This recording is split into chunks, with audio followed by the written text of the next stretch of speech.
Irmãos, hoje uma escola sabatina especial, o Dia das Mães. Por sinal, a escola sabatina hoje, na lição, nós falamos muito, estudamos muito a respeito de mulheres. As mulheres que a Bíblia fala, ou então, bem em particular, as mulheres que o Evangelho de Lucas fala. A elas, nossa gratidão pelo exemplo da maneira de como se comportou, tornando exemplo para muitas mulheres, para muitas mães do passado. É evidente que está se falando das mães do Novo Testamento, mas tem outras mães, excelentes mães do Velho Testamento. Sempre quando tem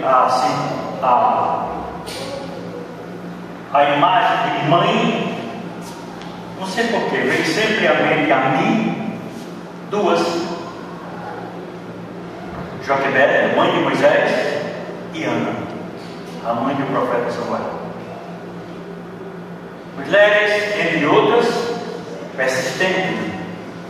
Mulheres, entre outras, consagradas a Deus, onde dedicaram os seus filhos para Deus, para o serviço de sua casa. Parabéns, mãe, parabéns, mulher. Que sejas, na verdade, um instrumento nas mãos de Deus. E sendo um instrumento nas mãos de Deus, que tu possas levar avante o teu ministério. Eu queria que você abrisse sua Bíblia aí no livro de Romanos, capítulo 9. Romanos, capítulo 9. Um versículo bem conhecido nosso, mas que vale a pena sempre estarmos relembrando.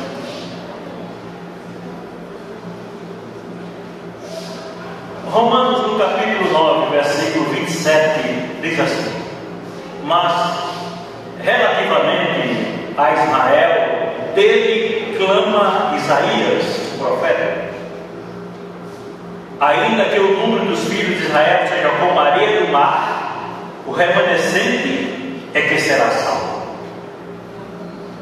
O remanescente é que será salvo.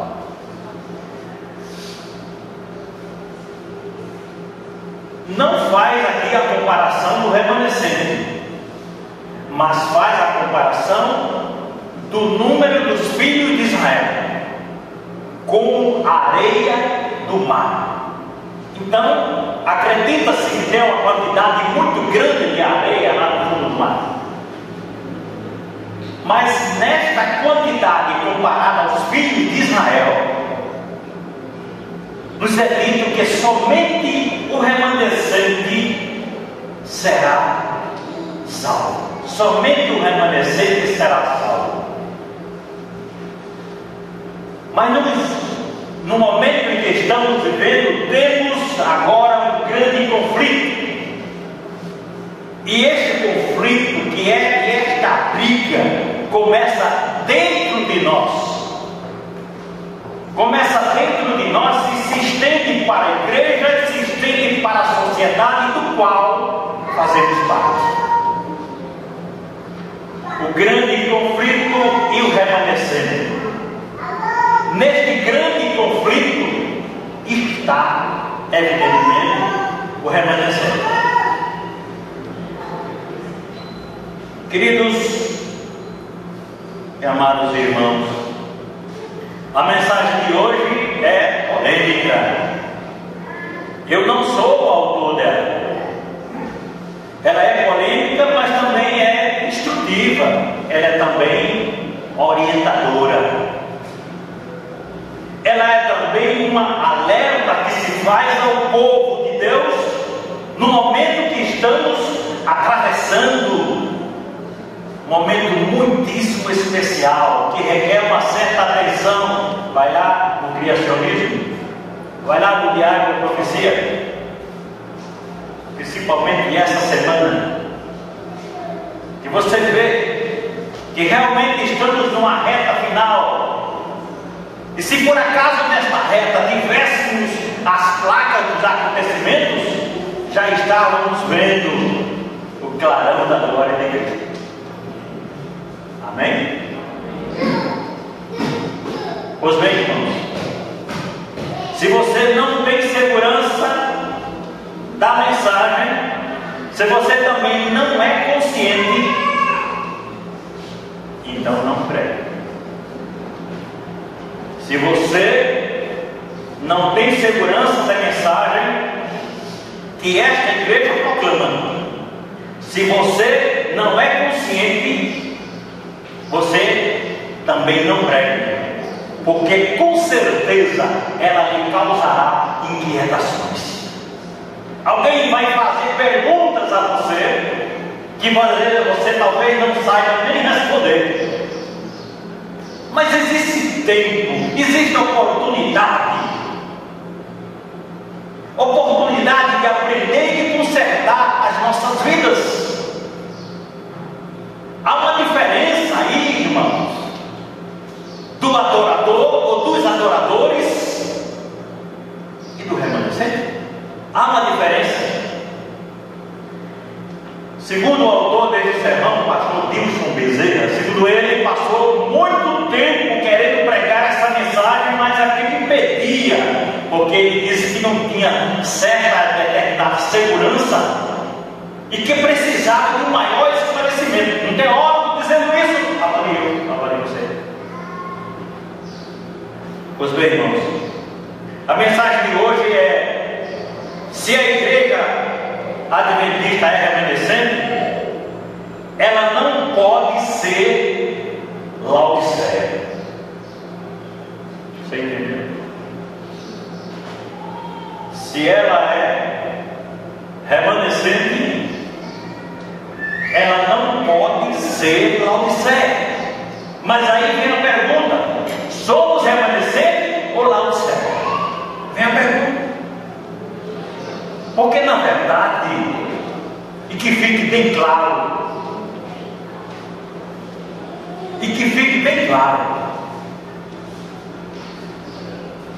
ou somos um, ou somos outro. Nós não podemos ser dois ao mesmo tempo. Você não pode estar sentado e você não pode estar em pé ao mesmo tempo. Ou é um ou é outro. Ou você está parado ou está andando. Um dos dois. Ou está calado ou está falando. Um dos dois. Essa mensagem é uma mensagem de grande alerta, principalmente para mim. Pois bem, irmãos, se somos remanescentes, não podemos ser laodiceanos. O remanescente, o que é o remanescente? O remanescente é uma pessoa reavivada, é uma pessoa cheia de poder ou que procura este poder. Então, missionário é uma pessoa cheia do Espírito Santo. Este é o verdadeiro remanescente. Mas ouvimos aí muitos sermões por aí afora dizendo que a igreja adventista era Laodiceia. Já ouvimos sermões por aí afora dizendo que a igreja adventista é Laodiceia. Queridos, vamos observar bem. A igreja de Deus não é esta que você está vendo, não. A igreja de Deus está oculta aos nossos olhos. Quer um exemplo disso? Senhor, só tem eu aqui que não dobrou o joelho a Baal, dizia o profeta Elias. Se Elias não mata você, tem mais 7.000. Então eu não estou vendo, eu não conheço, você também não está vendo, não conhece. Então a verdadeira igreja de Deus é aquela que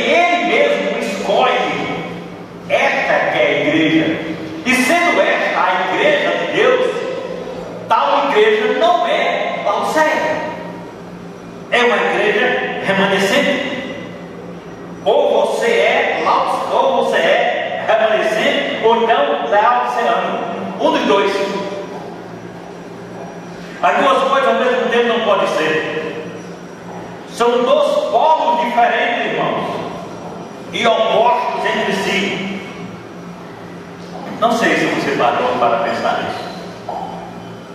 Não sei se você parou para pensar nisso.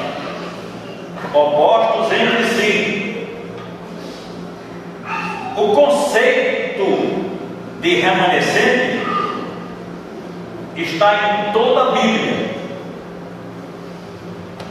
Começa ali no Gênesis e vai lá no Apocalipse.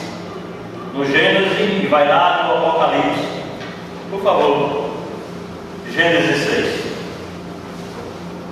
Gênesis capítulo 6.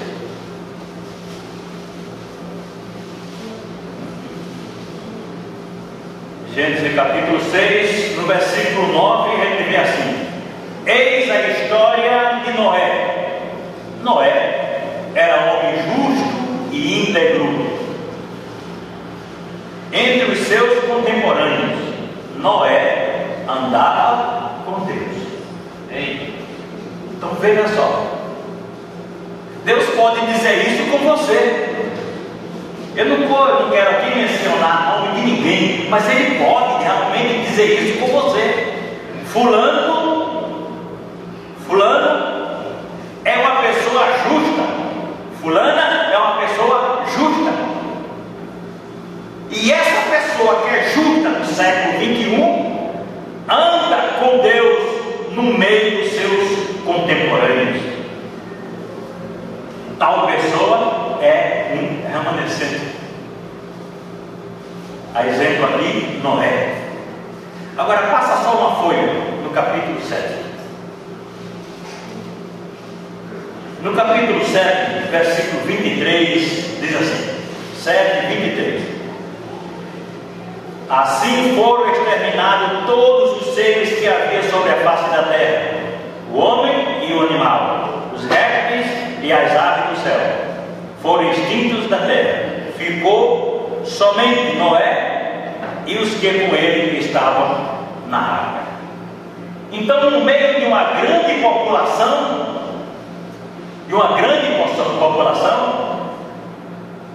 não posso dizer aqui quanto, mas 600 milhões parece.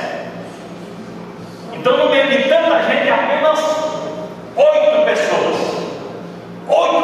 se salvaram. Então essas 8 pessoas eram exatamente a igreja de Deus. No meio de uma multidão enorme, apenas 8 pessoas eram a igreja de Deus. Essas pessoas eram, na verdade, remanescentes. Pois bem, Noé era uma pessoa justa aos olhos de Deus. Acredito que era a pessoa que administrava bem a sua casa, e aí conseguiu trazer os seus filhos, a sua esposa e suas 3 noras. Sabe o que eu acho mais interessante? É que os pais das esposas dos filhos não entraram na arca. Tão perto. E muitas pessoas como ele também não acreditaram. E o que é remanescente? Remanescente é aquele que é deixado. Remanescente é aquele também que continua. Remanescente é o resto. Sabe? Há muitos anos atrás, quando eu era militar, pregando com uma pessoa lá dentro, ele disse: vocês não dizem que são a igreja verdadeira? Por que são tão poucos? Eu disse: se um anjo nunca falou da tua boca, falou agora. A lei diz assim: os restantes de sua descendência. E todo o resto é pouco. Ele calou. Queridos, mas temos outra coisa para apresentar aqui a vocês. Isso aí a gente já leu, não é? A gente já leu.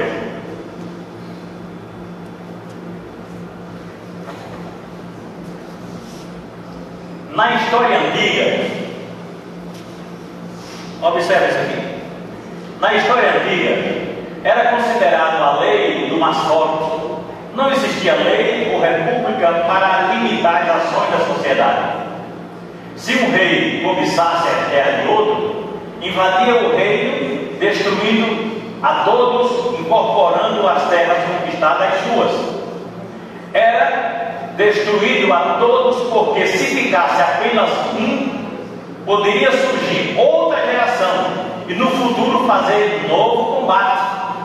Não era para ficar ninguém vivo, porque se ficasse seria remanescente. Este vivo que ficasse seria um remanescente e se tornaria inimigos eternos. Porque se por acaso alguém invadir Guarabira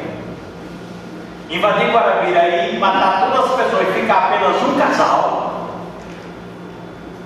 esse casal é considerado remanescente. E esse casal pode gerar filhos, que com certeza vai gerar. Então no futuro o irmão casa com o irmão e vai criando outra geração e dizendo que nós fomos, os nossos ancestrais foram destruídos por tal povo. Então seriam inimigos eternos.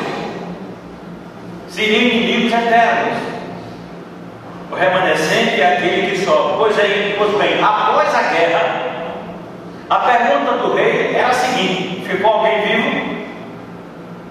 Era essa a pergunta dele, porque ele já estava preocupado com o futuro, talvez não com os seus dias, mas com os dias de seu substituto, de seus descendentes. Porque poderia, na verdade, fazer com que esse remanescente gerasse uma nova nação, um novo povo que iria combater e no futuro tomar o seu reino. Pois bem, queridos irmãos, desde que entrou o pecado, Satanás tem perseguido e destruído o povo de Deus. Ele fez com que muita gente fosse morta pelo Império Romano e bem recente vírgula, né?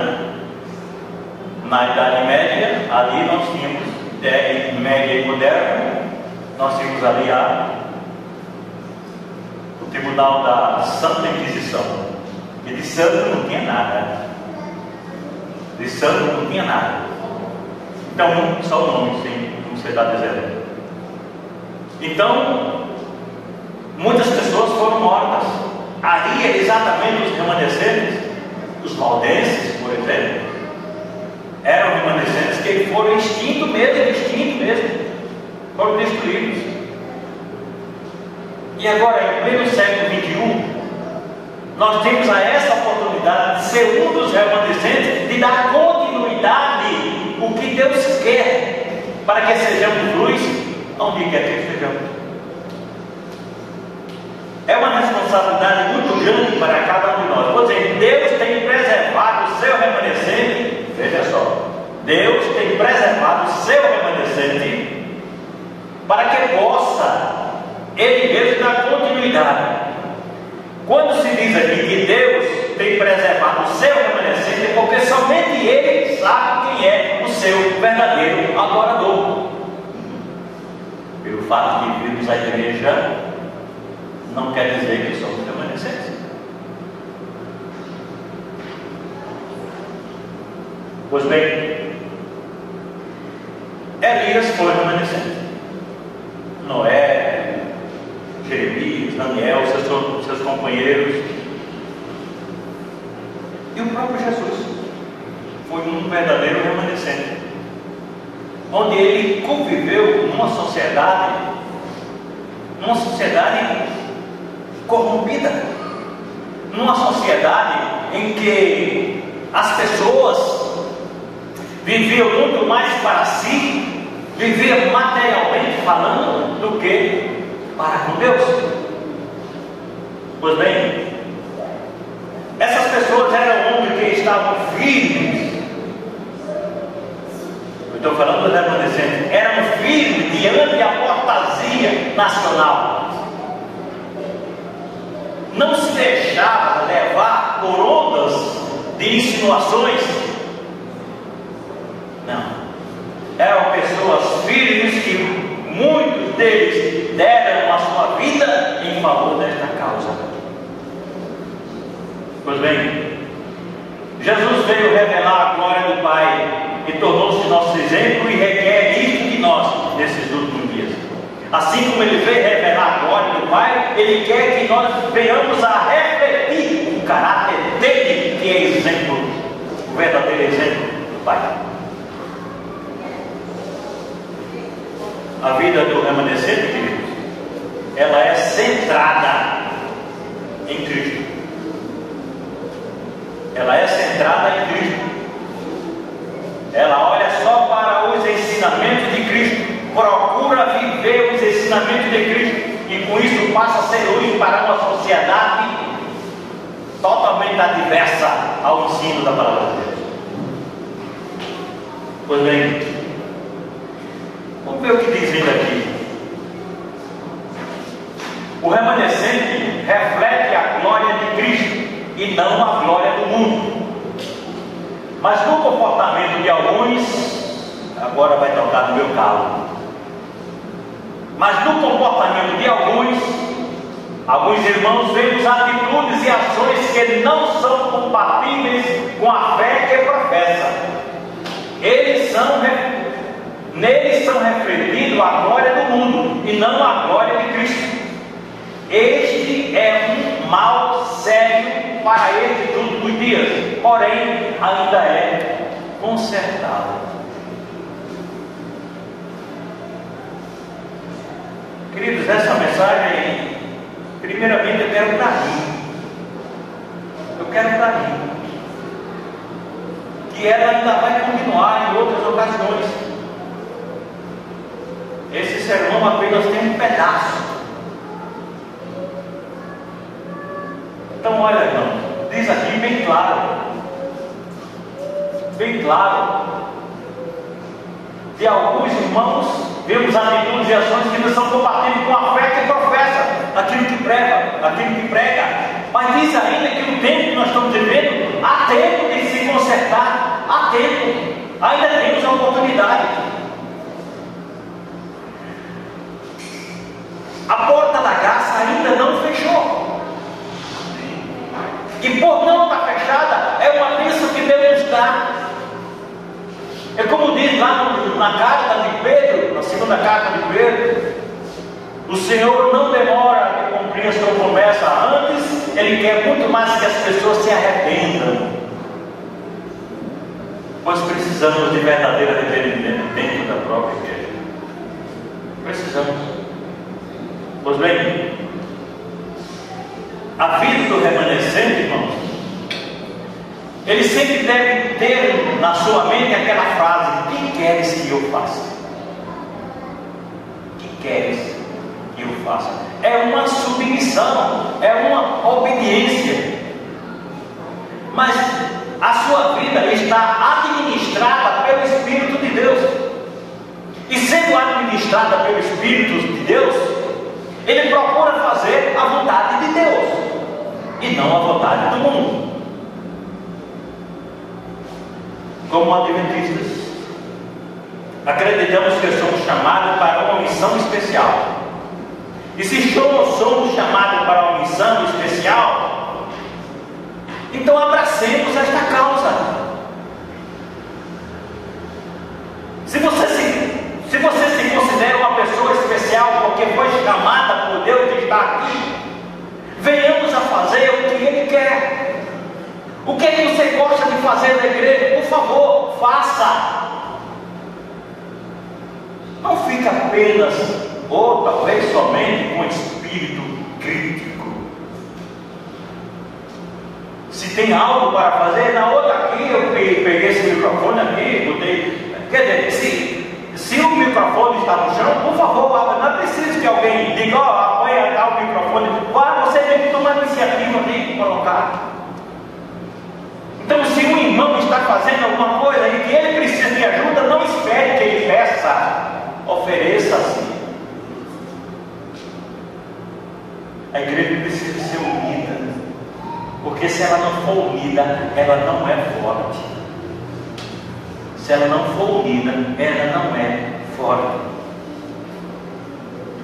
Mas como posso, irmãos, ser mensageiro se eu não sou especial?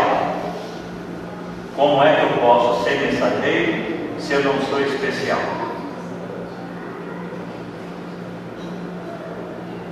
A pessoa torna-se especial para Deus quando faz a vontade de Deus. Observe bem o que vai ser dito aqui. Observe bem o que vai ser dito aqui. A igreja diz o seguinte: pois dizes, estou rico e abastado e não preciso de coisa alguma, e nem sabes que tu és infeliz, sim, miserável, pobre e seguidor. Irmãos, olha, infeliz, miserável, pobre, cego e nu, não é nada. Está totalmente fora de rumo e descontrole.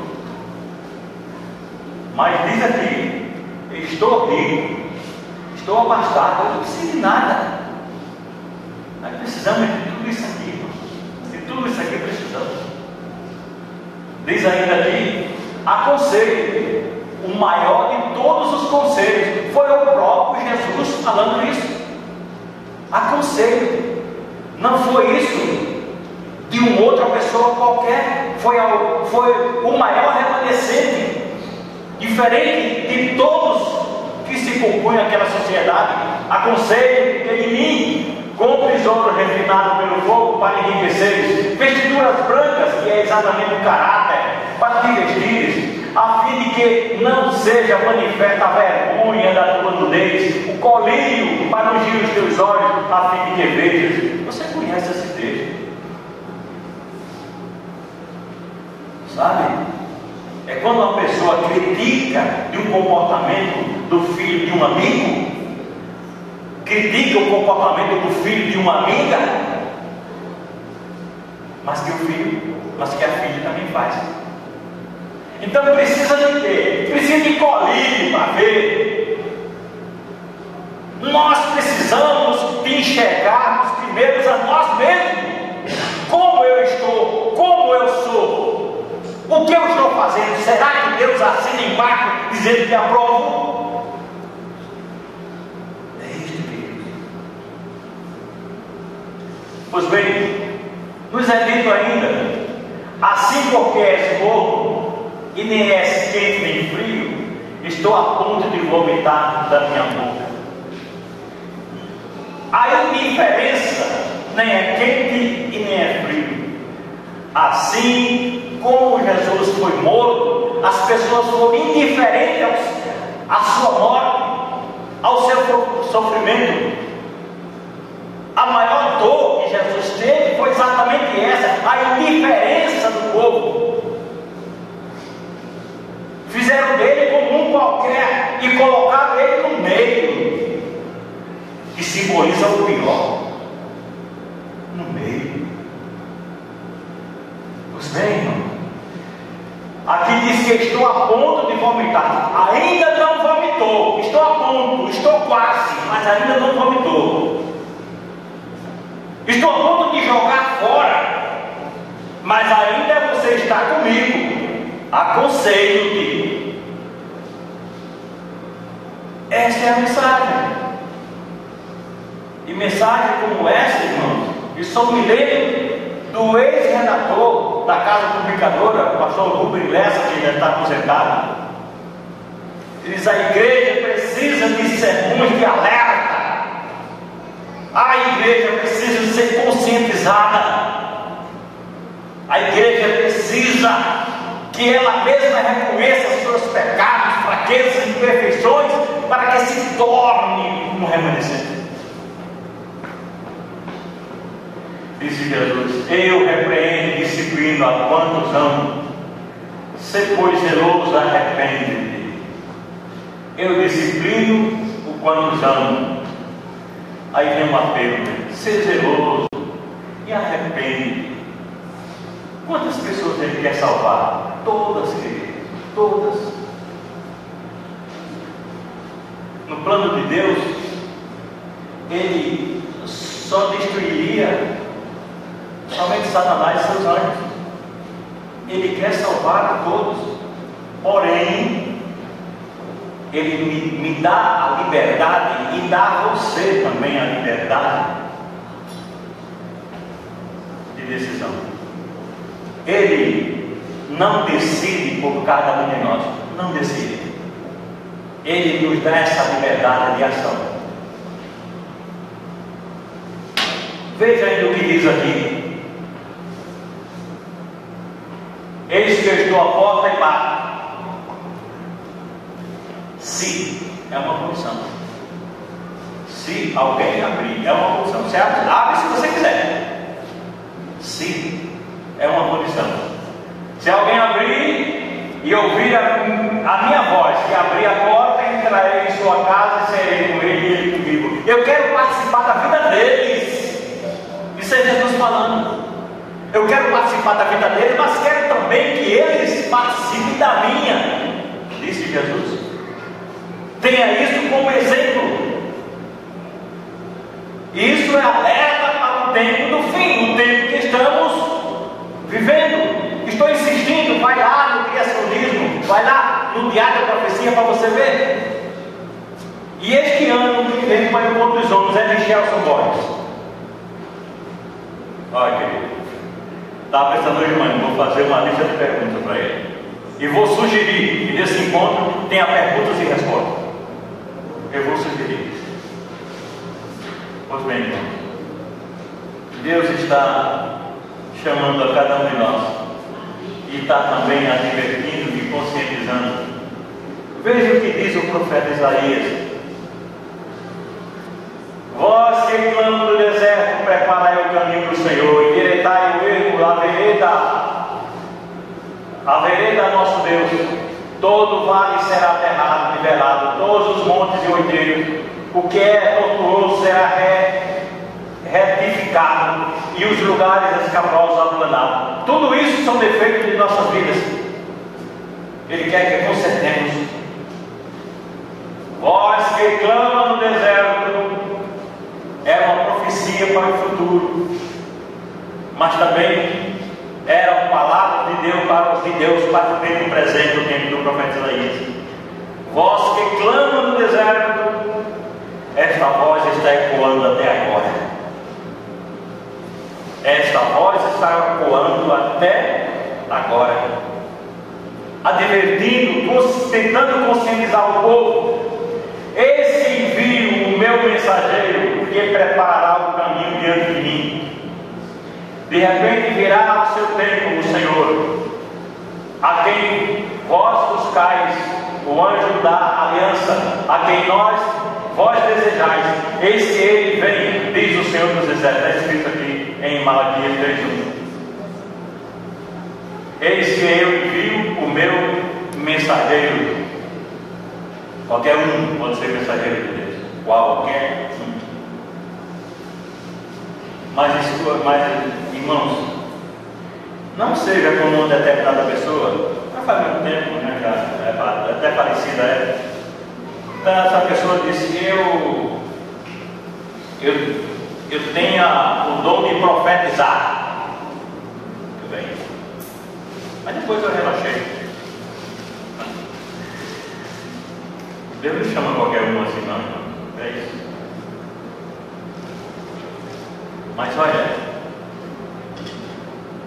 você que trabalha, ou melhor, nós que trabalhamos aí fora, e nós nos empenhamos para que possamos fazer o melhor, para que o patrão reconheça o nosso trabalho. Qualquer um faz isso. Eu me lembro de uma pessoa que trabalhava numa indústria aí, e com poucos meses essa pessoa já era chefe de seção, e depois passou para não sei que cargo foi, depois foi para supervisor. Com tão pouco tempo. Esse eu me empenhava. E ali os outros viam realmente a produção, viam o interesse. Então foi chamada para um cargo maior. Via o interesse e foi convidada para um cargo maior. Eu estou repetindo essa palavra. Eu estou repetindo essa frase. Então é preciso que eu faça certas e determinadas coisas para que o próprio Deus me reconheça e me chame para ser o mensageiro dele nesses últimos dias. Não somente aqui dentro, queridos. Eu já orei, e espero que os outros também tenham orado, pelo culto de hoje à noite. Essa igreja tem que ser sacudida, irmão. Como é que eu posso sacudir lá fora se eu não estou sendo sacudido aqui dentro primeiro? Isso aqui é uma escola, isso aqui é um lugar de aprendizado. Mas por favor, não queiramos receber o diploma antes de concluir o curso. Que venhamos a fazer o melhor para que possamos ter esse chamado da parte de Deus. Oh Deus. Diz ainda aqui no livro de Mateus: porque este é o referido por intermédio do profeta Isaías. Vós que clamam no deserto, preparai o caminho do Senhor, endireitai as suas veredas. Irmãos, esse é o referido. Ele está se referindo a você, irmão. Esse é aquele que já tinha chamado antes dele nascer. Ele está falando isso com você. Ele está dizendo que ele chamou antes de você nascer. Como ele disse ao profeta Isaías: eu te conheci desde o ventre. Antes de você nascer, eu já conhecia. Faça isso. Façamos isso. Veja o que diz ainda aqui. Nascemos com a missão de anunciar a breve volta de Jesus. Nascemos com a missão de anunciar. Mas existe uma pergunta que constantemente ataca a nossa mente. Somos uma igreja reavivada, cheia de poder, igreja conhecida como a igreja da Bíblia. Será que somos remanescentes ou será que somos ausentes? Isso é uma dúvida. Isso é uma pergunta. E que cada um responda pelas suas próprias ações. Então diz ainda, na visão humana, não é na de Deus, na visão humana, e observando nosso comportamento, temos muito mais características de Laodiceia do que remanescente. Temos muito mais de se parecer com Laodiceia do que ser um remanescente. Isso dói. Por isso que falávamos no princípio. O sermão de hoje é polêmico, mas também é instrutivo e é orientador. Eu quero pregar para um espelho. Eu quero pregar primeiro para mim. Pois bem, irmãos. Sabe? Veja o que diz aqui. O que é que foi que Deus prometeu? Dar-vos-ei coração novo, e porei dentro de vós espírito novo, tirarei de vós o coração de pedra e mudarei o coração de carne. Porei dentro de vós o meu espírito e farei entender os meus estatutos, guardei os meus juízos e os observei. Esse coração de pedra que qualquer um de nós pode ter, essa pedra não é uma pedra comum, não é uma rocha, é uma pedra dura, mas que Jesus pode muito bem destruir. Ele pode muito bem fazer essa cirurgia. Ele pode muito bem fazer esse transplante, fazer essa mudança de vida, dar um coração mais sensível. Pois bem, irmãos, no Apocalipse 12, vamos abrir, faz um resumo profético do remanescente. Pois bem, no capítulo 12 do Apocalipse, o dragão ataca primeiro o Filho de Deus. Ele ataca primeiro o Filho de Deus, depois ele ataca a igreja. Ataca primeiro o Filho de Deus, depois ataca a igreja. E no capítulo 14 e 16 diz que ele ataca agora o povo remanescente, e esse povo foge para o lugar deserto e que passa ali 1200 tempo passou, irmão. E esse bastão foi entregue para nós. Nós somos essas pessoas responsáveis. Responsáveis para o tempo, na mensagem para o tempo final. Nós somos essas pessoas. Mas, irmãos, deixa eu te falar ainda. Deixa eu te falar. Veja o que diz ainda aqui. É isso aqui que eu quero. Irou-se o dragão contra a mulher. Observe bem isso aqui. Irou-se o dragão contra a mulher e foi pelejar com os restantes de sua descendência, os que guardam os mandamentos de Deus e têm o testemunho de Jesus. O dragão não foi pelejar contra a igreja toda, mas contra o restante desta igreja.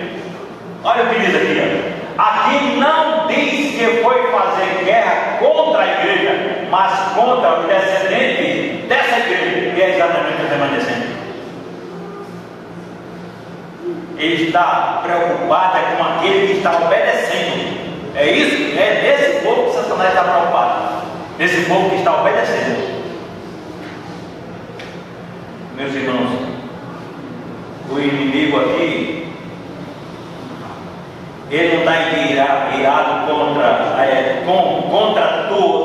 toda a igreja. Ele não está irado contra toda a igreja, porque a maioria ela observa.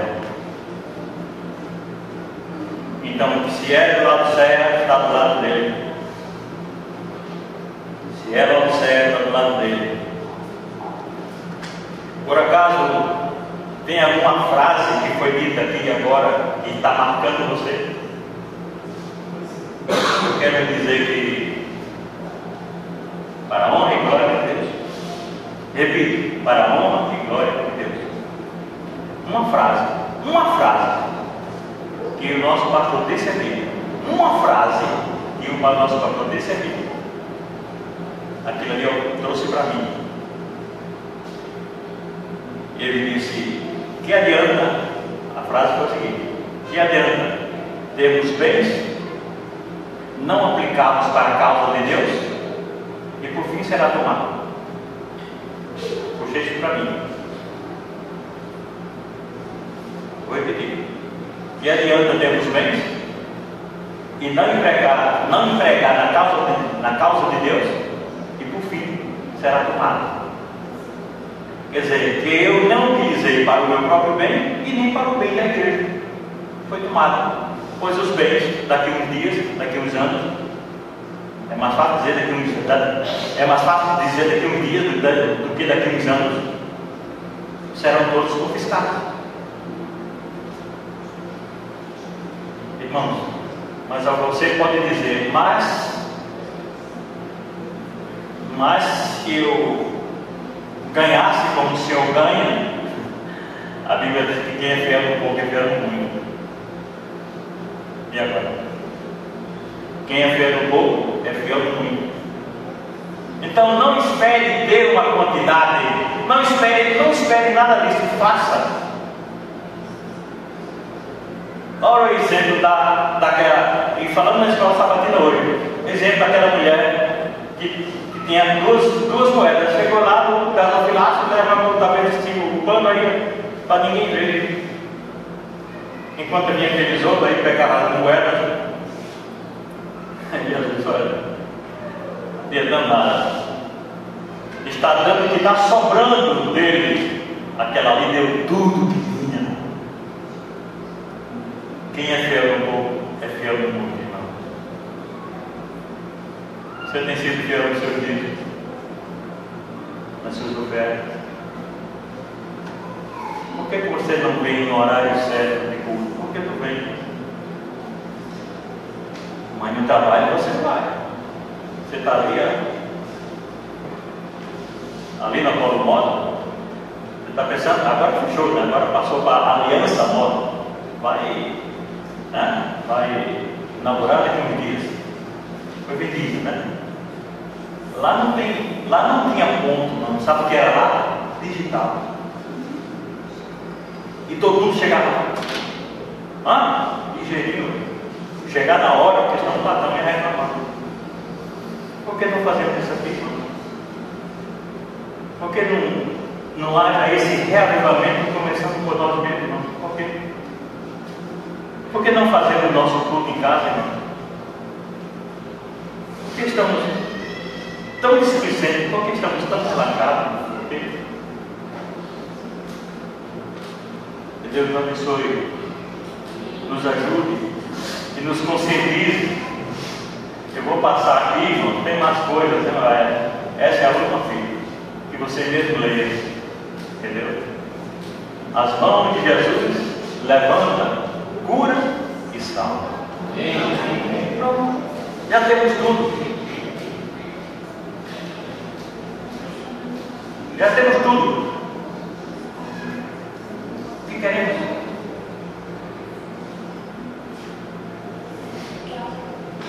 Mário Covas, ex-governador de São Paulo, morreu de câncer. Ele disse uma frase que aquilo ali marcou. Ele disse numa entrevista, chorando, ele disse: se eu tenho o principal, por que eu vou atrás de acessórios? Certo? Se você tem a Jesus, você vai atrás de quem? Ele é tudo, filho. Ele é tudo. Por favor, não vamos mais praticar coisas pensando que somos remanescentes. Por favor. A igreja de Deus que precisa estar comigo. Você diz e pode bater no peito: eu sou a igreja. Diga isso. Eu sou a igreja. Que Deus te abençoe. Quem me der, por favor. Santo Deus, poderoso Pai, que somos agradecidos, Senhor, por tantas e ricas oportunidades que o Senhor nos concede. Nos dê forças para viver te servindo. Nos dê forças para permanecer nessa jornada. Queremos que o Senhor cumpra a sua promessa para com esta geração. Acreditamos que seja a última geração. Nos conceda o batismo com o Espírito Santo, Pai. E que possamos ir aos cantos e recantos, caminhos e valados, anunciando e vivendo a Tua palavra. Mas ajuda primeiramente a vivê-la, para depois anunciá-la, Pai. Dá-nos a Tua graça e a Tua paz. Conscientiza cada um de nós